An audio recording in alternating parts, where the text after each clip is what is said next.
In addition to the fixed effects model, which is particularly common in panel data analysis in political science, there's also the random effects model, which probably in multi-level modeling is much more common than fixed effects models. And they also allow for more complicated models.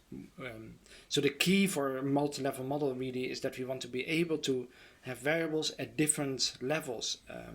For example, at the school level as well as the student level, or country level as well as political party level, as well as individual MP level, and so forth. And to have variables at these different levels, we typically need random effects, because fixed effects will tend to perfectly correlate with such variables. So especially if we include institutional variables, variables that are fixed over time. Anyway, we're now talking about multi-level models, not yet about panel data models, although there's a lot of overlap in the material. And in multi-level models, random effects is very common. So a random effects model is very similar to the fixed effects model in the sense that we have separate intercepts for each group. So the lines are parallel in a way, the slope coefficients for each independent variable are the same, but the intercept for each group differs. The only difference is that with a fixed effects model, we estimate the slope for each individual group separately. In a random effects model, we assume a normal distribution, and so the main things to estimate are the average intercept and the variance of the intercept. So there's an assumption that there is a normal distribution, and as long as there is no correlation between these random intercepts and the error term, this model works well. So with fixed effects, we could do an F-test where the null hypothesis is that all the dummy variables for the different groups are zero, all the coefficients. So that would mean that the dummy variables have no impact on the overall model.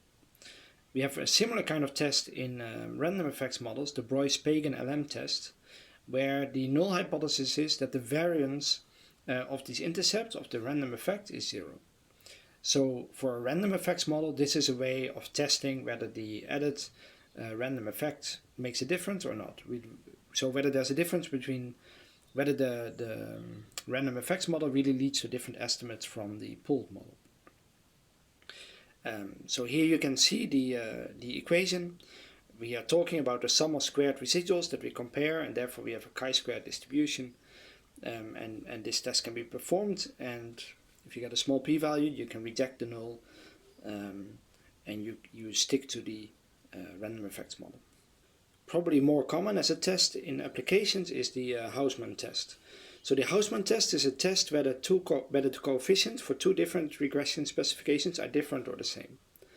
And this can be used in this context to compare fixed effects models and random effects models. So we cannot really, here the test is not whether the dummy variables are zero, the coefficients, or whether the variance of the random effects component is zero, but here we look at all the other coefficients, the slope coefficients, and we test whether the slope coefficients are different between a fixed effects model and a random effects model.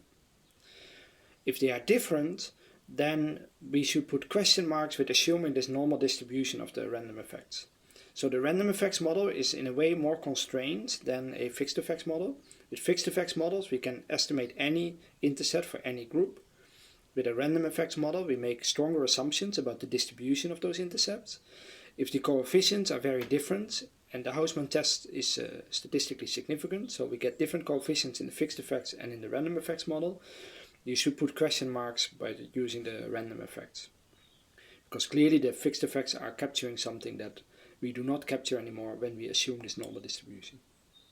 When we want to calculate something similar to r squared, so remember in a normal linear regression, r squared is the variance in the dependent variable that is explained by the independent variable. Or in other words, it compares how much y varies around its mean and how much y varies around the regression line. And if the latter is much less than the former, then the model predicts a lot of the variation in y. In a multi-level model, it's not that straightforward because we have these different variance components. We have between group variation and we have within group variation. And so it's not so straightforward to just talk about explained variance. We want to talk about them separately. And so we can also talk about how much of the between group variation is explained by the model and how much of the within group variation is explained by the model.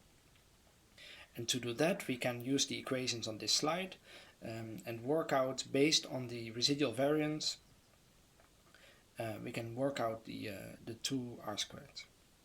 So what is basically done here is there's a model estimated without any of the independent variables, which is similar to looking at the variation of y around the mean in a normal OLS.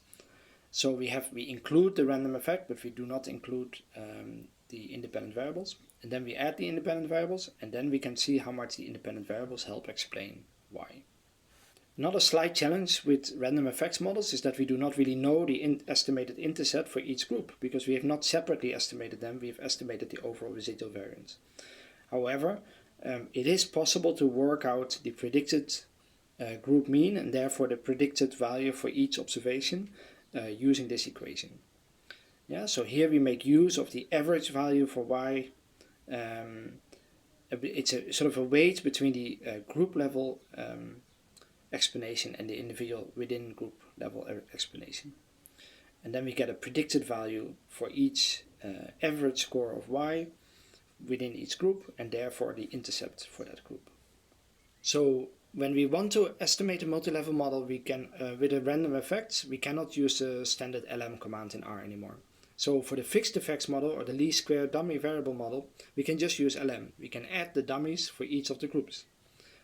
For a random effects model, we need a different specification. It's a maximum likelihood estimation, not an ordinary least squares estimation. And we need this LMER function in the LME4 library. And so here, for example, it is the dependent variables y, the independent variables are x1 and x2, and then this one vertical line group means that the intercept varies by group. And with the fixf command, you can then get the fixed effect, which is all the coefficients on the independent variables and the overall intercept. And with the ranf command, you then get the predicted intercept for each group. So when to use fixed effects and when to use random effects.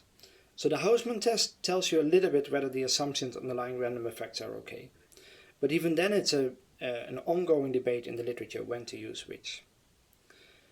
Random effects you definitely want to use typically when we can think of the groups as themselves being a sample of a wider population. If I randomly sample schools and then within those schools I randomly sample students, then random effects model is really the more obvious way to model it. Because we think of these schools as a random sample that we would normally have maybe some normal distribution, and we think of these intercepts as sort of intercepts within our sample, but the overall model should say something more in general about schools. And so we want to think of these schools as a sample, and therefore there are also a probability distribution on them, and therefore we estimate this with a random effects model. Secondly, when we want to make predictions out of sample, with a random effects model you can say that when we do not know the predicted group mean, with a random effects model you would just assume that the mean of the random effects is the sort of the default, is the most common value, the expected value, sorry. So if you would make predictions outside the sample with a random effects model, you would just assume that the random effect is 0. When there are group level variables, especially variables that are fixed over time or constant within the group, then a fixed effects model creates problems. Yeah, so in a panel data, this is true for institutional variables. In multi-level data, that is maybe already a cross-section, it certainly is the case that group level variables will perfectly correlate with fixed effects. And therefore, you need random effects to estimate these models. So if you want to include variables at different levels in a multi-level model, in a cross-sectional model, or you want to include institutional constant variables in a panel data model, then you will need random effects. Fixed effects will not work.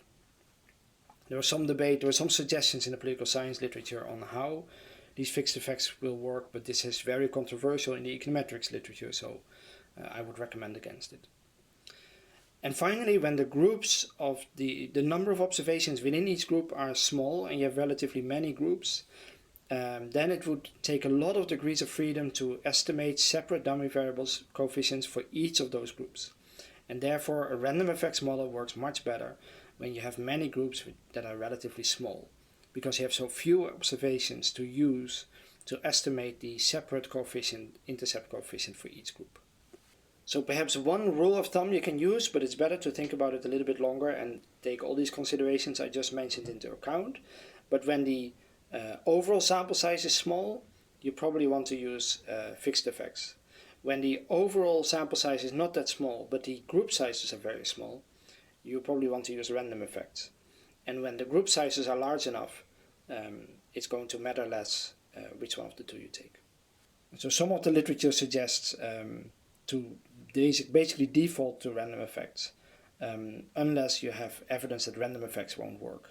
For example, the Hausmann test shows that you really do not capture some of the variation in the intercepts, or there's reason to believe there's correlation between the random effects and the error term, or between the random effects and X. So if you are worried about those issues, you might have to resort to fixed effects, but the default is probably random effects.